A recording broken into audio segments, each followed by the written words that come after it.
where we'll continue along the lines of preparation before ever even going out to a property damage inspection. And we'll discuss using proper damage assessment tools.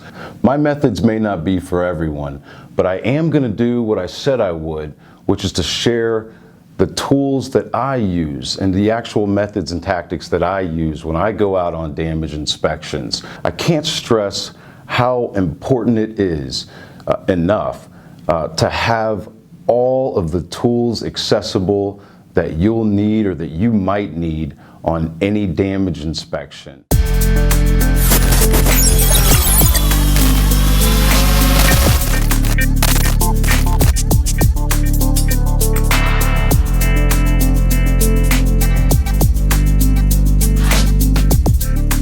Start to go through them. I've laid them all out here. Some things aren't on the table because it just wasn't feasible to do so. But for the most part, now everything you see here, all of these items, I would take to every single damage inspection. And along with several other items, depending on the case, which you may or may not see here. I've got some other things off to the side also. So I want to just start going through them. But before I do, I want to stress that the reason for the importance of these is, again, we've discussed the building codes.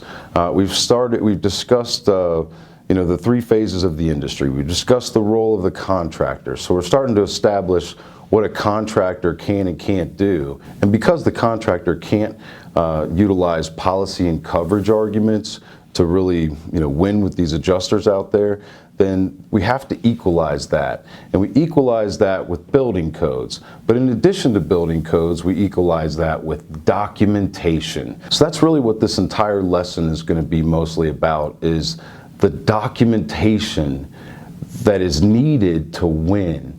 And that, without the documentation, you fail. So I'll just let you know, right now, that if you're not prepared to put in the work to do the documentation, you might not even want to go the rest of the course. Because the entire course and my entire process and how I win is not just any one thing. It's not any one form that I use, or I don't have to source it out to a PA to win, or I don't have to take it to appraisal to win. I don't have to utilize the services of an attorney to win. What I do is I exhaust all options that are at the contractor level, and that includes extensive documentation. So if building codes are an equalizer, in order to use those building codes, we're also going to need extensive documentation. So in the last lesson, we talked about building codes, and we actually looked at some of the snippets that we'll use. For example, one of the building codes, one of the most important ones that I mentioned was one of my favorites, was the flashing. The flashing must be replaced where rusted, damaged, or deteriorated. It cannot be reused. So that flashing, though, in order to that it is damaged, then we need to get pictures of the nail going through the flashing, correct? So we have to prove that. Now, we can wait until we build and then hash that argument out after the fact, but that's sort of an uphill climb. If I'm telling you, if you get the pictures of the nails going through the flashing, the majority of the time they're going to prove that on the front end. They may not pay for it on the front end because it's a paid when incurred item, so technically they don't have to pay for it until it's actually incurred and the work is actually performed. But in order to, if we know that we're going to replace that flashing because required by law, okay, if we know we're going to do it properly, if we know that ahead of time, so it's like we're looking at the goal and working our way backwards. We know we're going to replace that flashing. We want to get paid for it, and we don't want to have to go to our client to make them pay for it, especially if they shouldn't have to. We're not coverage or policy experts, but we do understand that if they have OL coverage, then that's just like the roof. They should pay for those items just the same.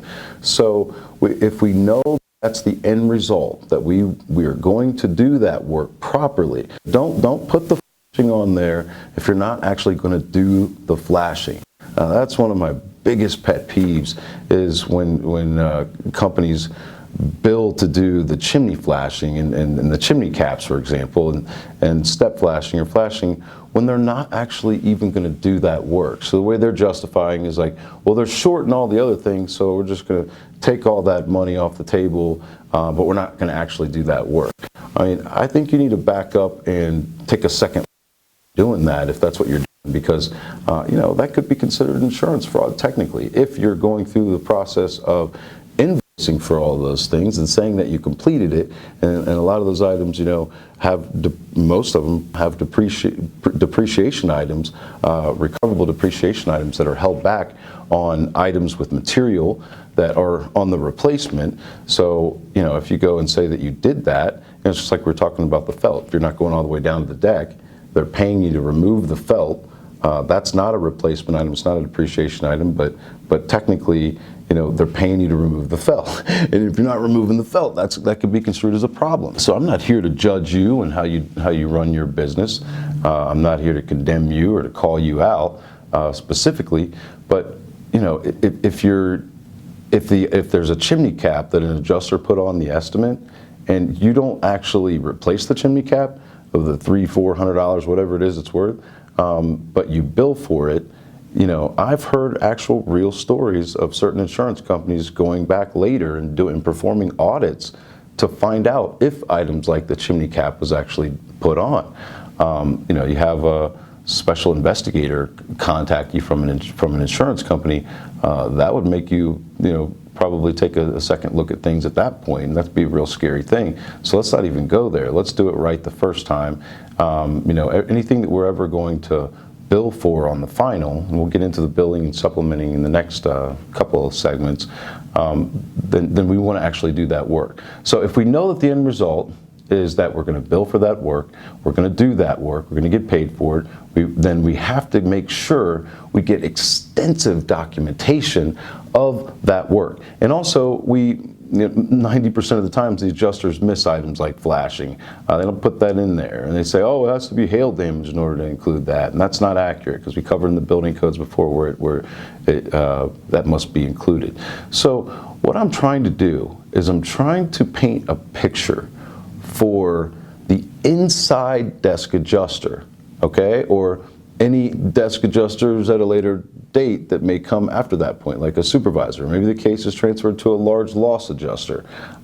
Anybody that's going to be reviewing this project from a desk that probably, chances are, is never going to be out physically at the property, what I want to do is I want to paint a picture for them that has everything included. So I want to just assume automatically that the adjuster that goes out is going to do a horrible job of documentation. I'm going to assume that adjuster knows nothing at all whatsoever about building codes. So the idea about taking pictures of nails going through flashing would seem strange to them. They would be like, why should I do that? And so I'm going to just assume that the adjuster really just missed everything, okay? I'm going to assume that he or she never bothered to go into the interior of the property. I'm going to assume that they never did a thorough walk around of all the elevations of the property.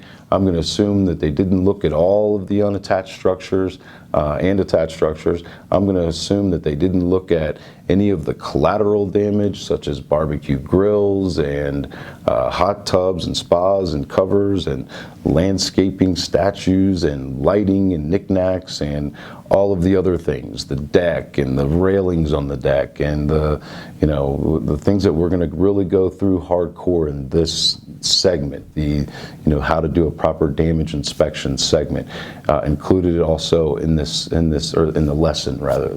There's the individual segments in the lesson. So included in the lesson is a segment where I actually show you a full video of me going through a property and doing the exterior inspections and documenting everything all the way around it, the unattached structures, going through the inside of the property, and really thorough documentation. And I'll share with you the photos that I took from that specific job. I'll share with you the drone footage that I got from that specific job, and then how I packaged it all up into an estimate. Because that's where I'm really going with this, is that we have the building codes, We're going to do the inspection and collect a bunch of documentation from that. And then we're going to put it all into an estimate, which will be the next lesson. We're going to put it all into an Xactimate estimate. Now, the estimate that we create is going to be exported in one single PDF file.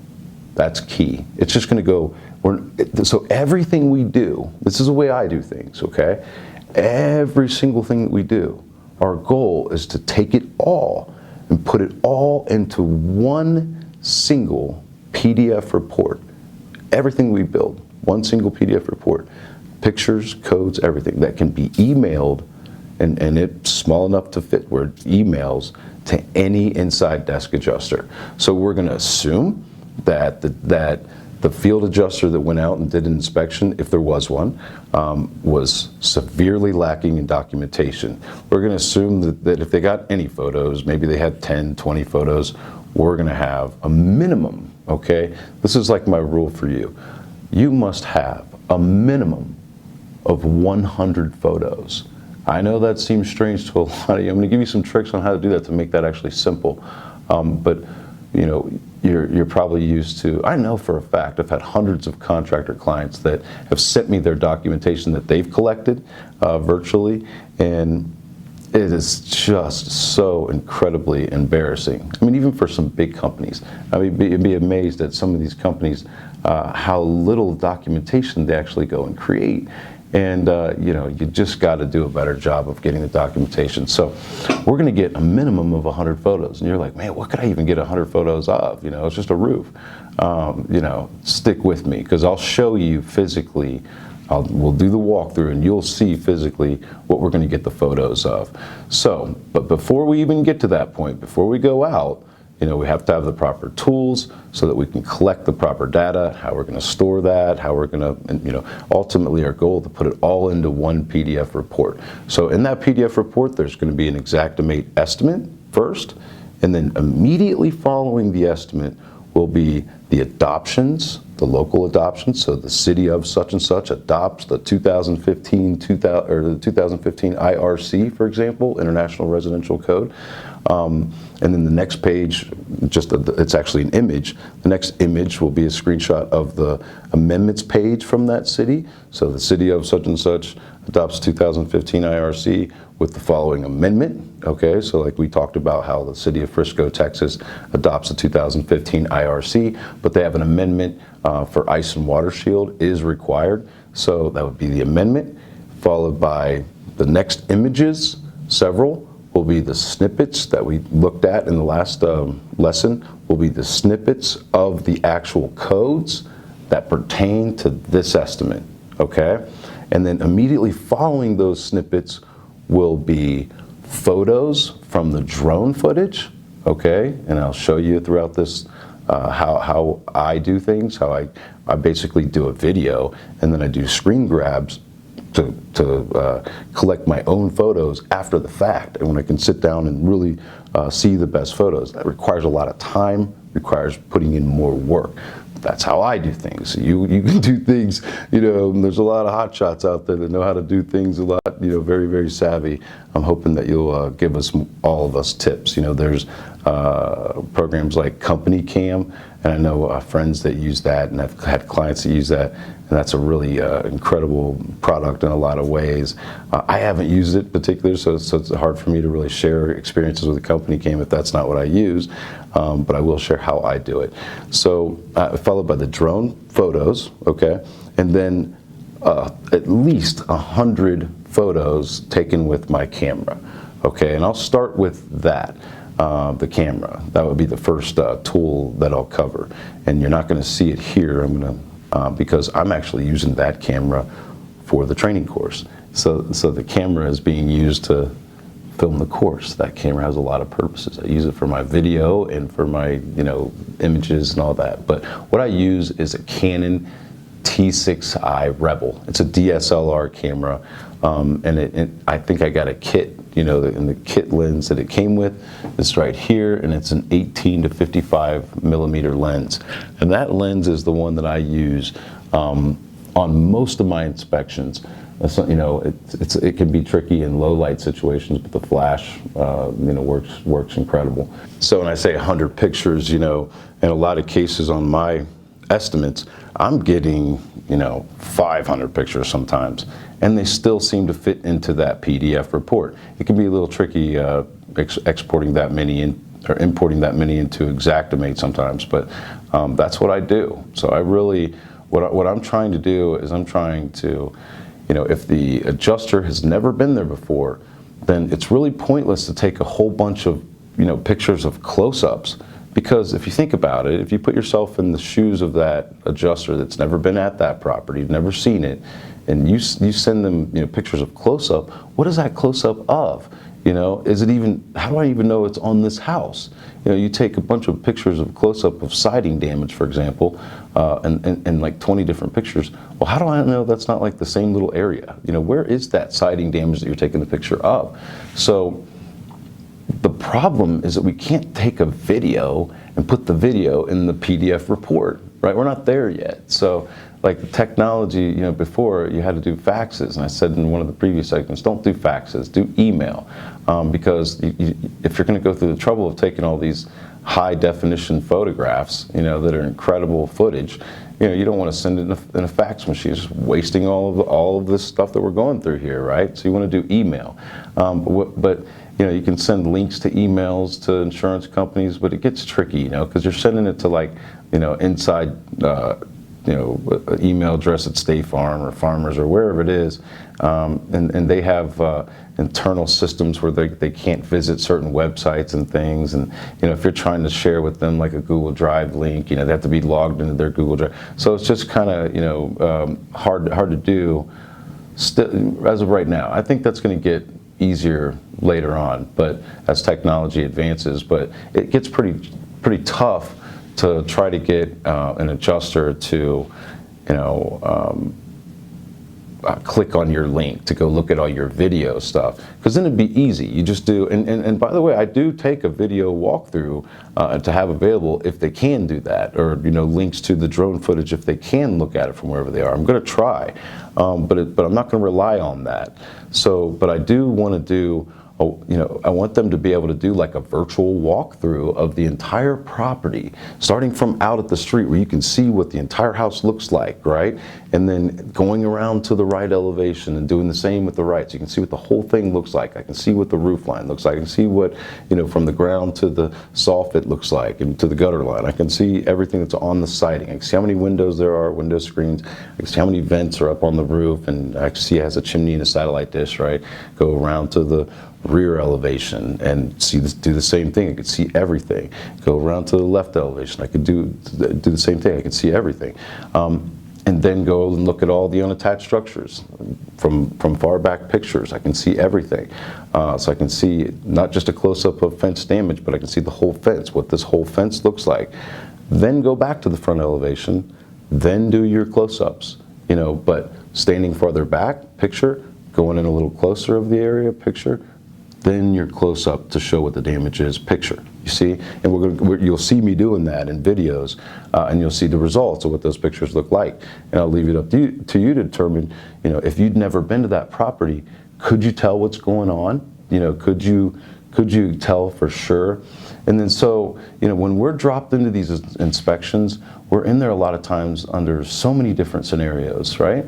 I mean, for what I mean by that is, sometimes when you're there, you're the first eyes on the scene, and that they haven't even filed a claim yet, and that's going to come later. And so you want to sort of build the groundwork, and for when the adjuster comes, you want to be familiar with everything, so where to show them things so that they don't miss it, before they leave, right? That would be a different scenario than in the scenario where an adjuster was already there previously. Client has a copy of their bogus estimate, and you don't see their pictures, you don't see any code information, you don't see any other data other than their estimate, but you see that it's very, very short, and you could tell that there's all this other damage that they didn't see. So that would be a different scenario. And then also when you're doing documenting during the build, that's completely different from when you're doing it in the beginning. So in the beginning, we're trying to build an estimate to submit before the build. which has all of the information. So I want to basically give them either a code, a photo, and a footnote, or a combination of all of those for almost every item in the estimate. But I want to be able to prove it with all of these things that you see here. So we're trying to build the groundwork, paint a picture for that, for any inside adjuster. It may go to an engineer, it may go to a building consultant. Who knows who's going to look at our information that we've collected. And I'll tell you one thing, just a quick little story before I get started, is after Hurricane Irma, for example, there was I was doing a documentation and a damage inspection and then an estimate for, it turned out to be about a $700,000 residential job in Miami. And there was a clay tile job and lots of interior damage and screen enclosures and things like that. But the adjuster on that had, he had done like just a walkthrough basically and seen some things and took some limited photos, but it was a big job and it was extensive, and he knew that he had a lot of work cut out for him. So I told him that I had the estimate, and I mentioned that I have it in ESX format.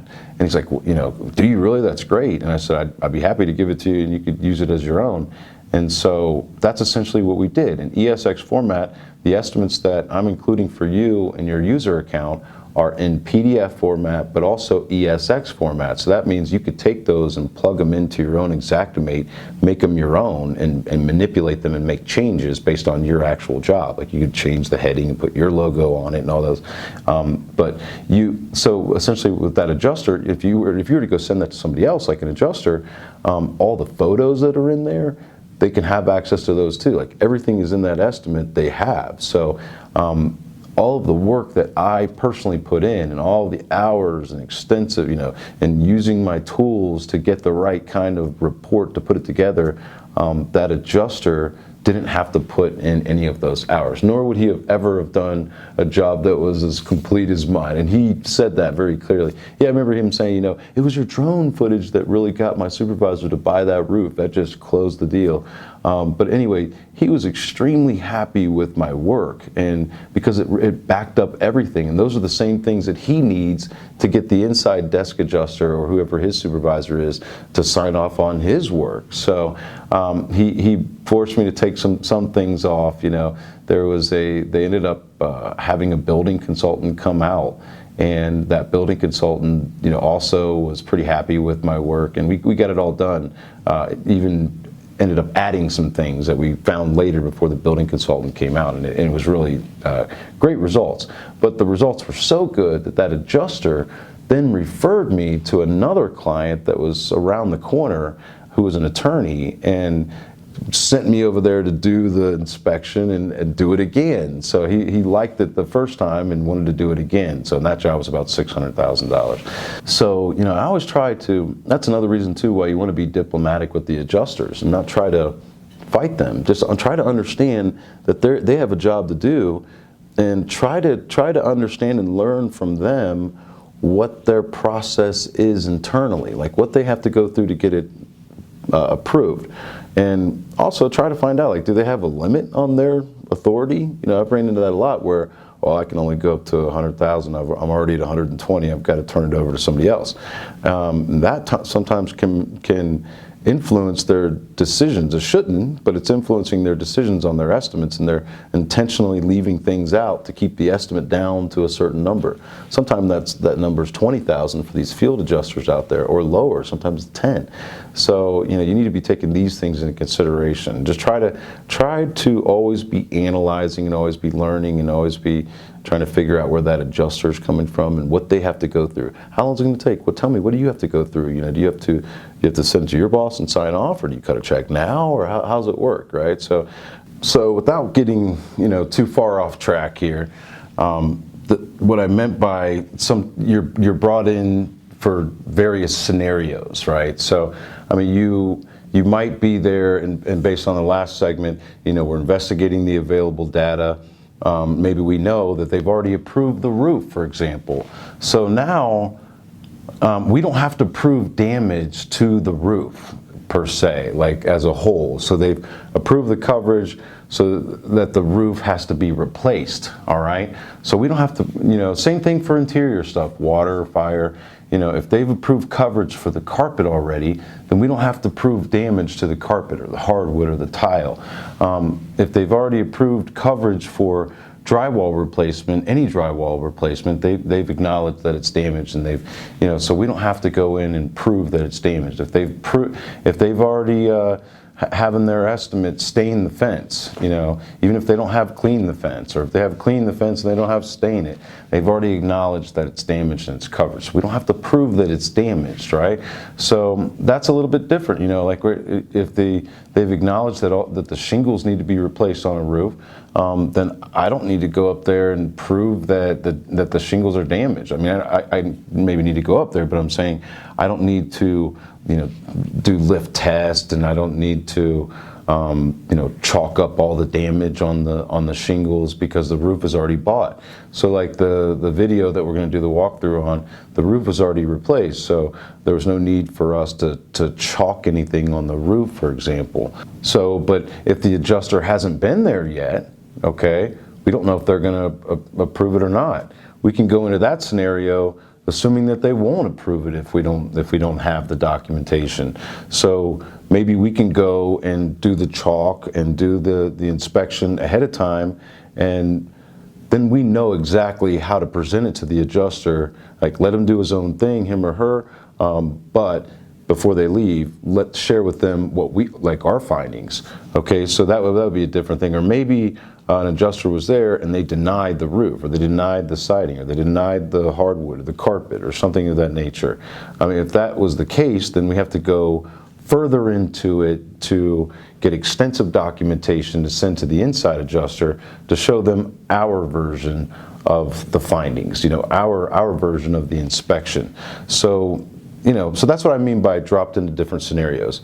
If certain things, we want to investigate the available data. It really matters.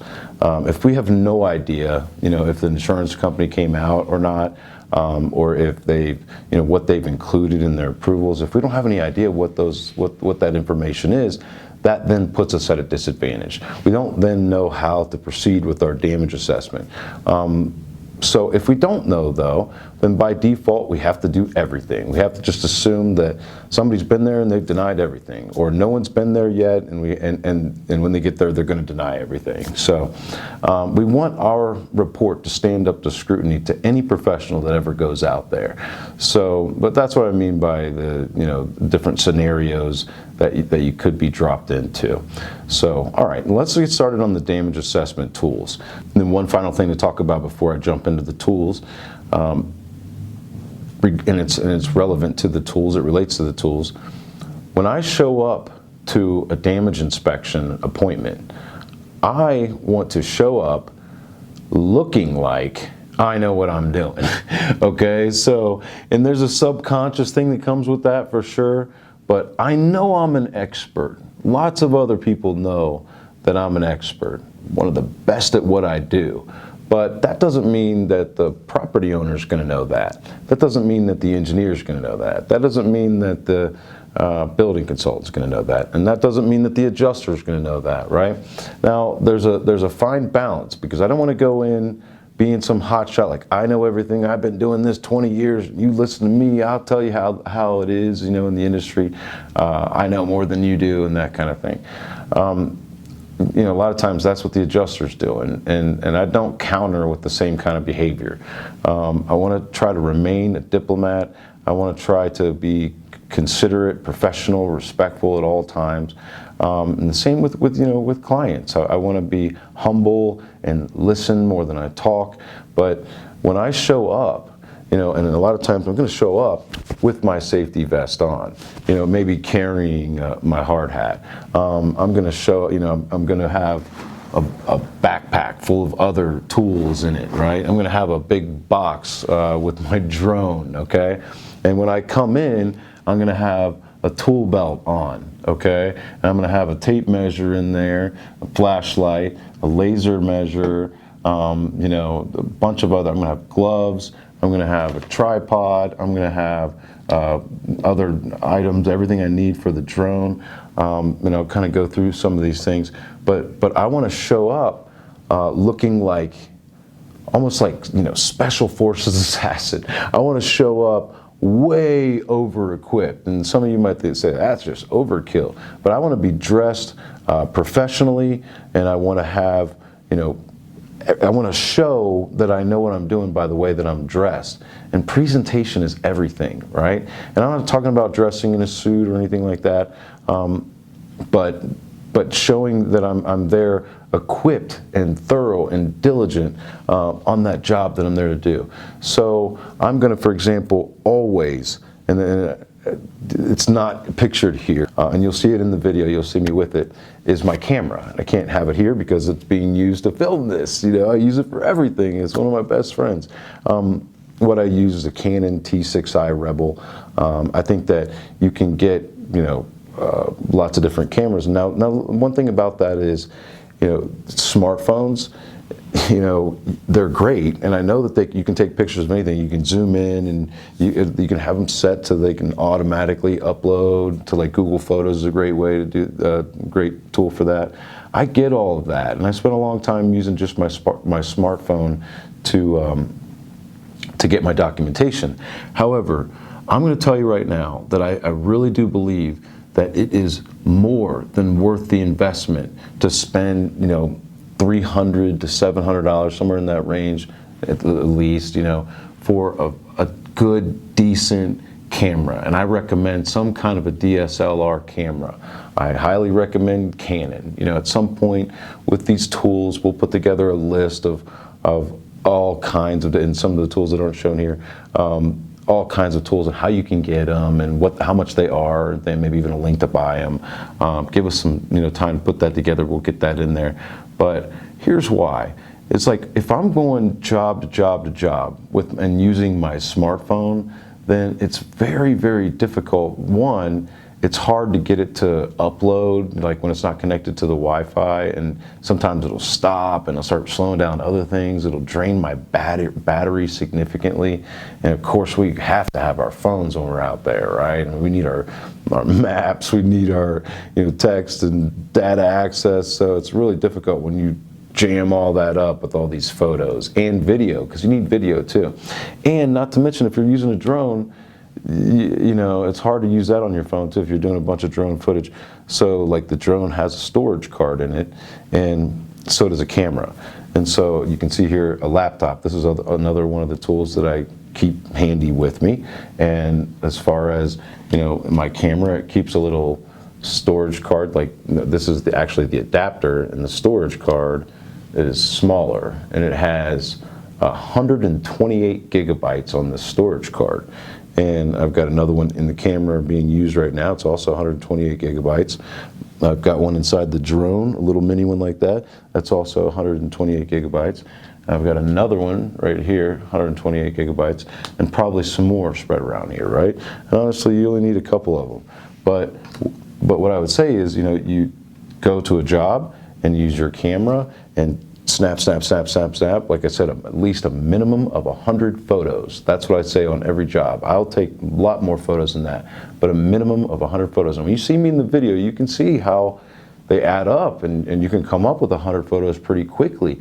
So, but when you get done with the job, it's a piece of cake to just immediately snap that card out and snap it right into the computer. And then it literally takes, I don't care how, couple hundred photos, it'll take you maybe 2-3 minutes at most, with a lot of photos, to get that card into a folder on your computer with the job name on it, right? And so that way, and then you cut from the card and paste into the new folder, pop the card out, back in the camera. Or if you have another one, you just trade them out, and you keep doing that. Or you might have several, right? So maybe you don't have a laptop with you, and so you have a computer at home, and so you need several of these cards. They could be expensive, and the cost of laptops these days, you might as well just get a laptop. You're going to need it anyway, especially if you're using Xactimate and you're trying to do the reports out in the field.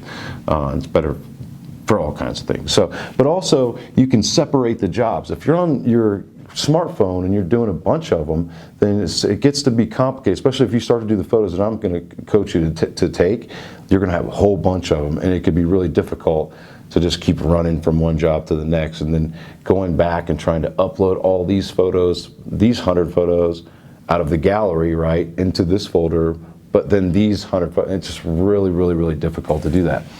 And if I haven't convinced you by now with that, the other reason that it's good to have a camera is for the zoom in quality. So like I can go down and take my pictures from the ground all the way around of the roof, and I can zoom in to flashing, showing nails on it right from the ground, which by the way I do all the way around the ground before I ever go up or before I get my drone footage. So, and then the final reason why I love having the Canon camera, and I don't tell people this a lot, so I'm giving up my secret, and that is I love the appearance of having that camera hanging around my neck, right? So like almost any meeting I ever go to, even if it's to me with a prospective client or an adjuster, building consultant, engineer, whatever that is, whoever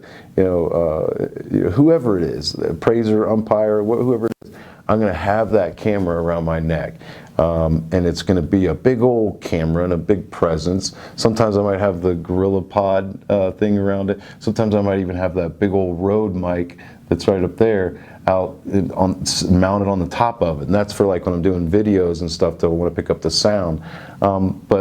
But really, those two things are a little overkill for meetings, but I just want to have the camera around my neck at all times, and I'm always snapping pictures. So, and that kind of, one of the things is there's not that many contractors that show up like that show up with all these things, maybe you think it's overkill, but it's really hard to set yourself apart from the other contractors these days. And right away, from start to finish, what I'm trying to do is establish myself as that expert, as the authority.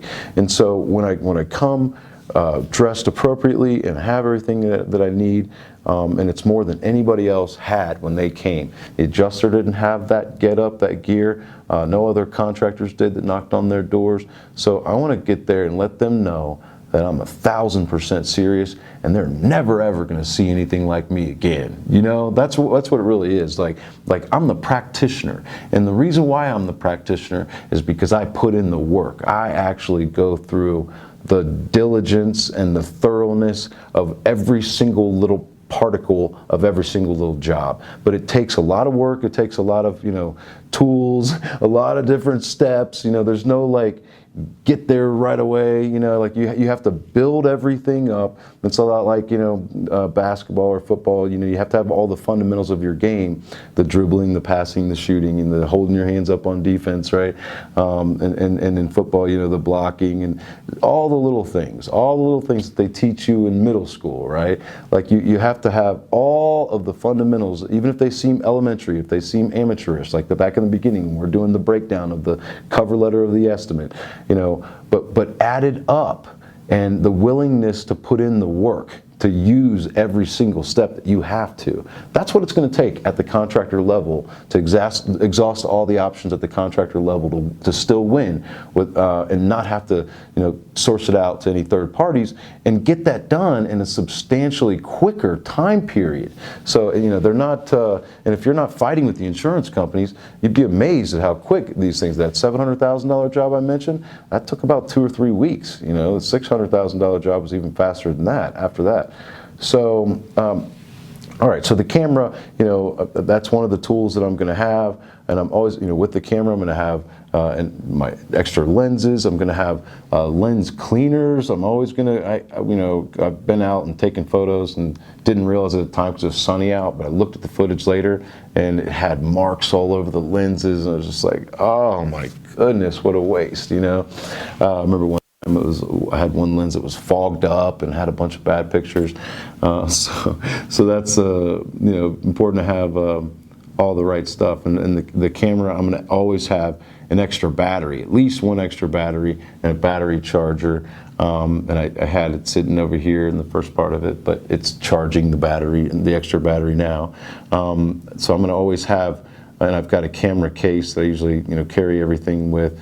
I've got a tripod in case I want to do any video, like a stationary video.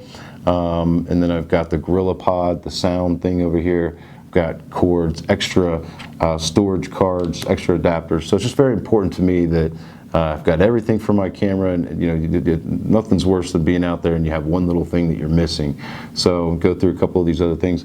A measuring tape, laser measuring tool. There are lots of these you can get. You can get the cheaper versions than these at Lowe's or Home Depot. Get them off Amazon, but this is a Bosch Professional, and it's pretty handy. And it's got some Wi-Fi options and other options on it, and you can do a lot of different calculations and a lot of different scenarios. But essentially, it's got a laser light on it, right? And that's 4 feet, almost exactly, from here to that curtain, right? So, I mean, you've probably seen the adjusters use these. You may have used them, but these really cut down on time. I use this for most of my interior work. It's rare that I use tape measures, but you do need tape measure for certain scenarios, like maybe cabinets or casing, or to show the gutter length or the windowsill or something like that. The screens are good. So, and tape measures are good so you can show it in the photo what it is. But you could also do that here too. You could show a photo. But this is really crucial. It saves a lot of time. It saves having to, the disadvantage about tape measures, you might be in like a water damage job or a fire damage job or some other kind of toxic substance there.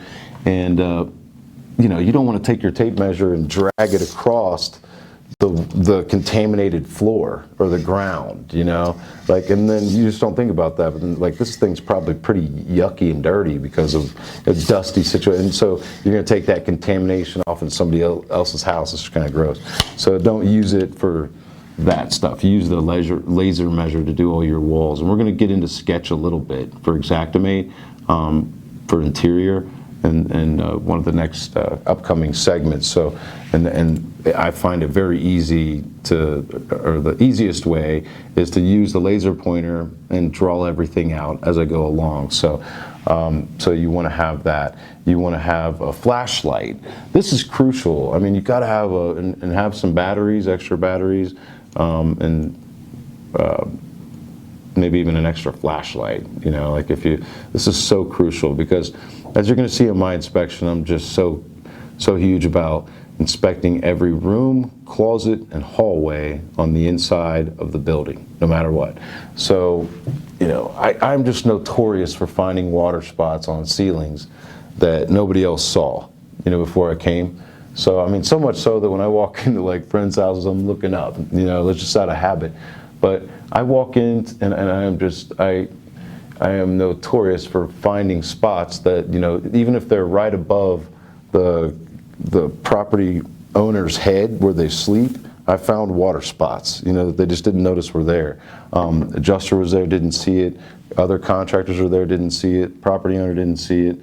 And so that's why I do it. And I even tell them that. I say, I have a thing about finding water spots that nobody else saw, and so I'd love to go in while I'm here to inspect everything, and so that will give you a peace of mind too if you don't have any damage. I like to go up into the attic and inspect to see how the condition of the decking from the underside. Sometimes to see what the insulation situation is, like for our values and things. But I want to see, is there, if there are water leaks, where did the water leak come from? How did it travel to get down to that water spot that you're seeing? Did you ever think of that? The water traveled down the decking, the underside of it, down the rafter. The water spot could be here, but it started way over there. Did it damage the insulation going down? If it got it wet, it's damaged. It compromised the R values, right? So the flashlight, mag light is a good little flashlight to get, a little mini mag light, and I find that it really does a good job. But there's a lot of other ones too that do a good job of, just find one that you're comfortable with. But I recommend a smaller one that you can, have, and keep extra batteries and even an extra flashlight if you drop it and it breaks, So you want to always have chalk. I think most of you guys know that, but keep a lot of chalk, keep a lot of extra chalk. And also maybe a plastic container that you, like a Tupperware or something, that you keep it in with a lid, that so you don't get it everywhere. But keep way more chalk than you need, so that you can chalk up all roof damage when you need to, siding, gutters, metals, and things like that. Most of the things on the exterior, you should be chalking it. So, all right, and then we've got another thing, backing up a little bit on the photo and video, I see it here. I'm gonna do pretty much a drone video. I'm gonna show you my drone footage on a specific job, but I'm usually gonna do a drone video if there's a roof involved, and I'm usually going to do at least 100 photos, and I'm usually gonna do some form of video. One of the biggest challenges with all that is storage. You're gonna find out right away if you haven't already. The storage is a big deal. Like storage is no big deal on these, but man, you got to back that stuff up. Don't just keep it on here. Back it up online, into the cloud, if you will, so that nothing ever happens to this. And then you say, well, what should I back up? If I want to save space. I don't want to even be in that situation where I'm having to save space ever. I just want to free myself of that, right? Like, I remember when, getting started out, I was buying like disposable cameras to take photos, and you had to pay a lot of money to buy the camera and then go get them developed, and it was a pain in the neck. It was very expensive to go out and take photos, and video was unheard of, right? And we didn't have drones. So, now in 2018, it's becoming easier and easier to store things, and we don't have to buy film, right? And so we're talking about a little bit of electricity to charge batteries. Same with drone. Like, I run this drone for free over and over and over again. I use my camera for free over and over and over again. The only thing that costs a little bit of money is to store it. So I have an account with Google Drive. It's called G Suite for Business, if you don't know about that. And so I'm going to share how to store like files in one of the segments coming up, and you'll see that. But with G Suite for Business, it's like the company version of Google. And it comes with a Gmail account and like at your domain, and YouTube and Google Sheets and Docs, and just a lot of really killer products that they have. But you can manage your whole organization and their email on G Suite for Business. But they have different plans. Like, one is a ton of space, and I think it's like, I don't know, $5 or $10 or something like that. But I have the plan where it's unlimited per user, and I think that's like $10 or $20 per user, and I just find that a cost that's more than worth it. Now, if you're not using G Suite for Business, Gmail also, they'll eventually, I think you get like up to 15. I'm not sure how much they give you. Maybe 15 gigabytes for free, and anything over that, it's like a paid plan.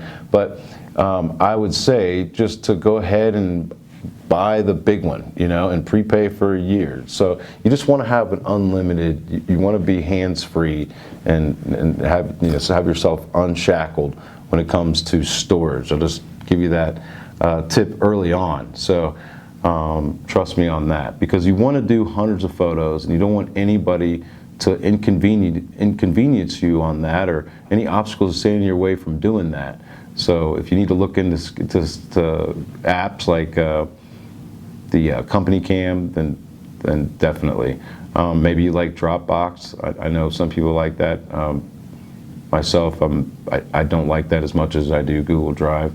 I've used AccuLinks and Job Nimbus, and I know that there are various options for those too. But I think if you're using those, you still need to have a copy of, on Google Drive. Google Drive, you don't lose any of your quality either. They can store. You have to put in your settings, but it'll store the original quality. So another thing to have is a moisture detector. So that's huge too, so that you can, when you're doing interior, and even on like flat roofs, it'll give you the reading of how much moisture is there. And so like if you're taking this course and you want to get more into water, damage type stuff, there are training courses for water restoration and smoke, restoration, remediation, and the IICRC would be an organization to look into and find courses that are nearby you, and they have certification things, and you can learn a lot more about taking proper readings and how to analyze how to calculate how many fans that you need to set up per, in a house and per room based on the conditions, and dehumidifier, negative air scrubber, et cetera, et cetera. But another thing would be an infrared camera. And I don't have it here. It's not wasn't feasible to have it here. The infrared camera is extremely helpful. You walk into a room and it just lights up, where the moisture is, and you can kind of tell to the degree of that moisture. It's also great to use for flat roof systems to show water-soaked underlayment and water-soaked decking, and just water saturated roof system. So they can be a little more pricey, but extremely worth it. And then I would say a drone is a must-have. That is a must-have, especially if you're doing roofing and exteriors. Like, the drone is an absolute must-have. This is a DJI Phantom 4 Pro right here, which you certainly don't need one this extensive. I have it because I do a lot of videos and things too, and I really like the video quality because it's real stable. It's real smooth when it goes back and forth. But all the DJI cameras are incredible. It has like a gimbal on the bottom of it, so it keeps it real stable and smooth. But also it has a 4K high definition camera in there too. So I don't know if 4K goes with high definition, but it's 4K footage, and you'll see how crisp and clear it comes out. And I just find that to be priceless. I get it as close as I basically can to, and I've had some practice, but I get as close as I can to properties and roof systems where I can see hairline fractures in tile roof systems, dents and dings on metal, hail damage to shingle roofs, wind damage. I take it around and get it real close to fascias and windows and chimney caps, right, when it's real high. I think every chimney cap should be inspected, and the flue cap up there, like in hailstorms and wind. So I find that to be just priceless. I really do. So I want to have the ability to run it at every single inspection and to never, ever, ever be in the situation where it's not going to work, right? So, like, I need to have my cords, my chargers, everything I need. I have my blades on here, but I also have extra blades in case anything happens to it. I have had a couple close calls, like I wrecked it into a chimney once on a 2-story, and it tumbled over and fell on the ground, and I walked up to it and one of the blades was broken, but other than that it was in perfect condition. Never had a problem since. Flooded many times since. So I have a battery in it, and I have an extra battery. It's important to me, just out of habit, that when I'm not using it, to make sure everything's getting charged. Got the controller for it to make sure it's fully charged. I have a little tablet in it, and I always make sure it's fully charged. And I always have the cords to everything with me. Got an extra storage card. So it's just important to me to always make sure that everything is ready to go, because I never want to be in the situation where I cannot use my drone, right? So I really rely on it for some of the higher things, like chimney caps and things, like I said. So the drone is essential. Like I said, you don't need one that's this expensive. This is probably about $1,200 or so, maybe $1,500 for all the get up. I'm not quite sure what it runs these days, but I know that there are less expensive options. Like they have the Mavic Pro and Spark. Some of these things are expensive because they have longer battery power, or they go longer range. You really don't need long range for any of this stuff unless you just use it to play, like I do. I'm fascinated by electronics.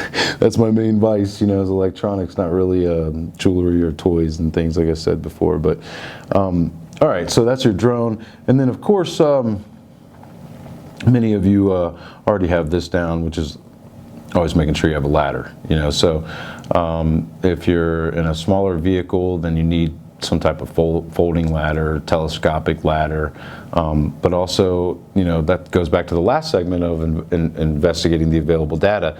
Do you need a 2-story ladder? Do you need something bigger, or do you need to order up a lift out there? Do you need a sky lift or something? So that might be something you need depending on the project. But make sure you can get up on to any roof system. And then, so I would say, core sample cutting tools. If you're going to do core samples, you need to have all the tools and cutting tools to be able to do that, and to be able to photograph it, and to be able to store the samples, etc. So PPEs, personal protection equipment. So especially fires and extensive water damage. We've got goggles, and then also masks, respirators, things like that. I tend to keep just a little disposable face mask on me, because you never know when you're going to get into a situation. There's a lot of water damage, and it's been trapped for a while, and it's mold and mildew, and I told you I wasn't going to say mold anymore. Bad word. But smoke, fire damage jobs, never go in there trying to do your inspections without some kind of protection. But gloves, I always have some gloves nearby. Never know when you might have to go into certain scenarios. Like I had to go into this church, and there's Mike, if you're on here, you know about that one. Thousands of dead birds were inside of this clock tower thing we had to go into and inspect. We were inspecting the decking to the underside of a slate roof system, and there was thousands of dead birds in there, just in the feathers and stuff just flying through the air, and just disgusting, right? So it's helpful to have maybe goggles handy, or safety glasses handy, or gloves and things, so you can protect yourself. And also you can charge for those things when you're on the job too. So safety equipment, keep in mind your OSHA standards, hard hat, safety vest, harness equipment, so you can tie yourself off properly if you need to. Cougar paws, or like the one of the eighth wonder of the world, or whatever. I mean, those things are really incredible for scaling steeper roofs. And then shingle gauges and pitch gauges. So you should be taking pictures of your pitches to show what the pitches of the roofs are. And I think there's apps and things you can get also, but you should be proving that. A lot of times the adjusters are just lazy and wrong, and sometimes the eagle views are wrong, so you need that to document. That's one of the photos that I would get, and also the shingle gauge to show what the weight is of the shingles, so you're getting the proper shingle type estimated. And then I don't have one sitting here, but a stud sensor is sometimes helpful, so that you know what the stud wall, how many inches on center.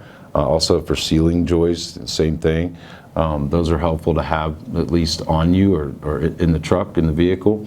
And then a hammer, a drill, those things can be needed and to have nearby for access to like boarded up areas. I've been in that situation a lot where they had it boarded up, and just to go in and do an inspection, you had to bring a drill with you to take off the plywood and get in and then to put it back. So I've been in that situation quite a bit, and learned by not having it, So tool belt, I talked about that a little bit earlier.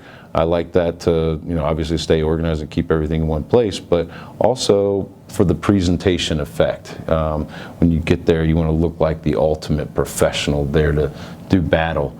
Also, an ITEL app I have on my list here.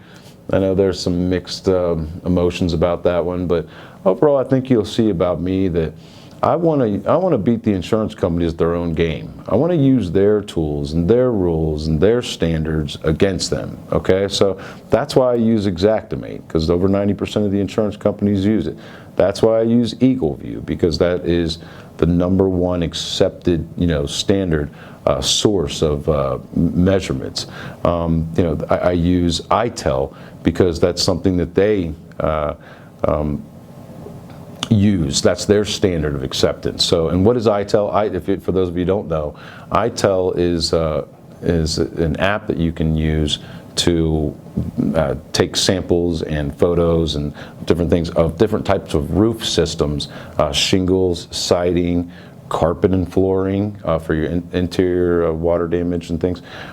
So what it is basically, the purpose of having it is if you have to do a repair on shingles, but you can show that shingle is not available, it's discontinued, then more than likely, depending on a lot of other things, they're going to have to replace the whole thing. Same thing with flooring. If you can't get the same flooring, if you can't get the same siding, and you can prove that with ITEL. ITEL is a company that does the data research, and they'll come back. You do a sample, and they'll come back and say, yes, that shingle is available, and it can be located here. And here's how much it is. Or no, it cannot be located. It's been discontinued since however long. So I find that useful if you have to go through the process because the insurance company didn't do it. I also have on here a Sketchcam app. So I will, full disclosure though, I've not used it. So it's an Exactware product. But I want to get some feedback from anybody in this course that has used it or is going to use it, and I want to find out. So that's why I mentioned it here. I think that might be something that I will be using. But you can see a little demo video of it on Exactware's website, and it requires I think Xactimate Professional, where you have the mobile version. But basically, you can take your smartphone and on the inside of a property, and you stand there and you hold it up to the corner here, and then it tells you, pan to the right, and you match up the corners, and you have to kind of match the corners. But when you do that, then it will take photos, but it'll also measure the whole room, and you can import that into a sketch, which we'll show you some of the sketch. So I haven't used it, and one of the reasons why is because, again, I like to use my camera, so using the smartphone is a deal breaker. But I want to watch that one, and I just want to make it, bring it to your awareness that it is something that's also available. Sketchpad, notebook, clipboard for taking notes. Always keep extra pens. That seems like a no-brainer, but believe me, it should be said. Cover all the bases. Definitely always have a notebook because you want to take detailed notes. And also, I use a notebook. My pictures are really kind of my note takers for the most part, but my notebook, I use it for drawing out my sketches on the interior and other notes, per room. I can't survive without a simple notebook. And then another kind of no-brainer, calculator. Most phones have those, but phones and tablets, but you need a calculator. Okay, so just maybe anything I don't have that I didn't mention here. I'm looking around. Extra phone chargers, that would be something. This thing's pretty cool. It's a voice recorder, and it has this is like a wind protector on the outside. But I also like to maybe even keep an extra phone on me. Because I like to record adjusters. You may have seen some of my videos where I recorded them. I try to keep their face out of it, but I like to record just to get content, more than anything. But also, like when they come in and they give like the breakdown to the client of what they found and what they're going to do and all that, I like to get that part of it on some type of voice recorder. It might just be my smartphone with the video rolling, like have my phone sitting on my notebook. With the video camera rolling, just so I can get the sound. But this is pretty cool to maybe without this, but just to kind of have here, and it picks up the sound because I want to get that, what they said, what they found, their findings. I want to get that all documented on camera. So I don't see anything else here that I didn't cover. Oh, extra batteries, I think I covered that. And some other things too. We'll keep on updating this portion of the course, and I want to keep like a tools page going, and like I said, I'm going to put together a thing where where there's links that you can go, so you know where to find some of these things. There are many other things. One of the things I'm just thinking of is some type of microscopic camera. I know there are cameras available, and I don't have any. That's got to up my game, to tell you the truth. But I saw one of my friends and his results on that, and a link to that. So I'm going to find more information about that and also put that down there. But I think that'd be cool to show, microscopic views, to show hail damage. Also might be beneficial on metal roofs. I can see that being huge, maybe even tile, mod bit, EPDM. I mean, that could be useful on a lot. So I'm going to go ahead and close this segment with that. I hope you found it useful. Do not go out there with all the appropriate tools in your toolbox to do a proper damage inspection so that you can get all the documentation, so that you can put it into the estimate, and so that you can prove it on the supplement side to make sure that you win in this game.